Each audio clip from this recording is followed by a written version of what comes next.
வணக்கம் அன்பர்களே, நான் உங்கள் நித்திலா பாலாஜி. மகர ராசி அன்பர்களுக்கு என்ன வந்திருக்கு டேரட் கார்டில் அப்படின்னு பார்த்தீங்கன்னா, எப்படி சனி பகவான் வந்து ஒரு நீதி நேர்மையோட நியாயத்தோட நடந்துப்பாங்களோ அதே மாதிரி நீங்களும் இருப்பீங்க. அடுத்தவங்களுக்கு ஒரு அட்வைஸ் கொடுக்கக்கூடிய இடத்துல, ஆலோசனை கொடுக்குற இடத்துல, வழிகாட்டுற இடத்துல நிச்சயமா நீங்க இருப்பீங்க. உங்களை நம்பி வந்து நிறைய பேர் அவங்களுடைய பிரச்சனைகளை ஷேர் பண்ணுவாங்க, உதவி கேட்பாங்க.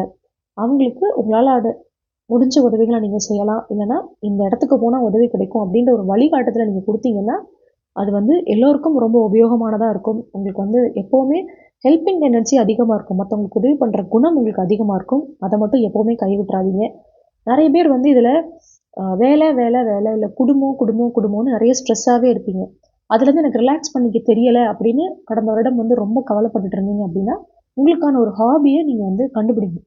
எது எனக்கு ரொம்ப பிடிக்கும்? படம் வரைகிறதா இருக்கலாம், பாட்டு கேட்குறதா இருக்கலாம், மற்றவங்களுக்கு பாடம் சொல்லிக் கொடுக்குறதா இருக்கலாம். இந்த மாதிரி உங்களுக்கு எது பிடிக்குதோ அந்த ஹாபியை தினம் ஒரு 1/2 மணி நேரம் இல்லை 1 மணி நேரம் உங்களுக்காக செலவிட்டு நீங்கள் பண்ணும்போது உங்களுடைய ஸ்ட்ரெஸ் லெவல் வந்து நிச்சயமாக குறையும். அதுக்கப்புறம் நீங்கள் பண்ணிட்டு இருக்க மிகப்பெரிய தவறு என்ன அப்படின்னா, இழந்ததை நினச்சி வருத்தப்பட்டுக்கிட்டே இருக்கீங்க.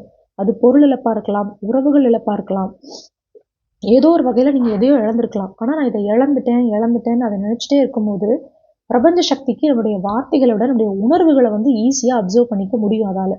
அப்போ இழந்ததே நீங்கள் நினைக்கும் போது அது வந்து நிறைய இழப்புகளை தான் உங்களுக்கு திருப்பி கொடுக்கும். அப்போ நீங்கள் என்ன பண்ணணும்? அதை வந்து கடந்து வரணும். வாழ்க்கை வந்து ஒரு நதி போல, நதி எப்படி எல்லாத்தையும் கடந்து போயிட்டே இருக்கு, ஒரு ஆறு எப்படி கடந்து போயிட்டே இருக்கு, அதே மாதிரி நீங்களும் அந்த தண்ணி போல கடந்து வந்துடணும்.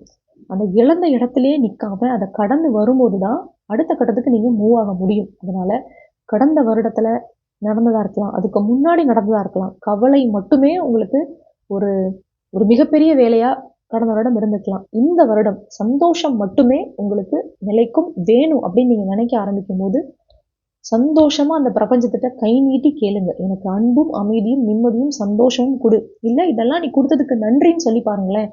அந்த அமைதியும் சந்தோஷம் உங்களுக்கு கிடைக்கும். மகர ராசி அன்பர்களே, உங்களுக்கு எல்லாருக்கும் ஹாப்பி நியூ இயர். கமெண்ட்ல எந்த அளவுக்கு இந்த ஒரு ரீடிங்கை கேட்கும்போது உங்களுக்கு சந்தோஷம், ஒரு நம்பிக்கை ஏற்படுது அப்படின்றத கட்டாயமாக தெரியப்படுத்துங்க. நன்றி.